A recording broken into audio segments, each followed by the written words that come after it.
ఆంధ్రప్రదేశ్ ప్రభుత్వం సీఎం చంద్రబాబు నాయుడు మరియు ఇతర వీఐపీల కోసం వాడుతున్న హెలికాప్టర్ను మార్చింది.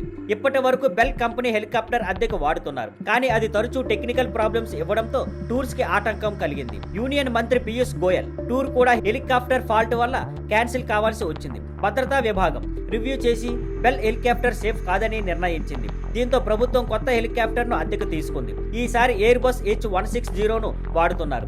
అధికారులు ఇది కొనుగోలు కాదని పాత అద్దె హెలికాప్టర్ను కొత్తదానిగా మార్చామని స్పష్టం చేశారు. ప్రభుత్వం కొత్త హెలికాప్టర్ కొన్నట్టుగా వస్తున్న ప్రచారం అబద్ధమని, అలాంటి ఫేక్ న్యూస్ పై లీగల్ యాక్షన్ కూడా తీసుకోవచ్చని హెచ్చరించింది. కొత్త హెలికాప్టర్ అడ్వాన్స్డ్ గా ఉండి అమరావతి నుంచి నేరుగా రాష్ట్రంలో ఏ జిల్లా అయినా వెళ్లే సౌకర్యం కలిగిస్తుంది. ముందు విమాన ప్రయాణం ప్లస్ హెలికాప్టర్ కలిపి టూర్స్ ఉండేవి. దీంతో సమయం, డబ్బు ఎక్కువ ఖర్చు అవుతుండేది. ఇప్పుడు కొత్త హెలికాప్టర్ 70% వరకు ఖర్చులు తగ్గుతాయని అంచనా. ప్రభుత్వం చెబుతున్నది ఏమిటంటే ఈ నిర్ణయం పూర్తిగా సేఫ్టీ, ఎఫిషియన్సీ కోసం మాత్రమే తీసుకున్నది. కొత్త హెలికాప్టర్ సేఫ్, లాంగ్ డిస్టెన్స్ కి సరిపడుతుంది, ఖర్చులు కూడా తక్కువ అవుతాయి. దీంతో సీఎం వీఐపీల టూర్స్ ఇకపై మరింత సులభం, సేఫ్, తక్కువ ఖర్చుతో జరుగుతాయని స్పష్టం చేశారు.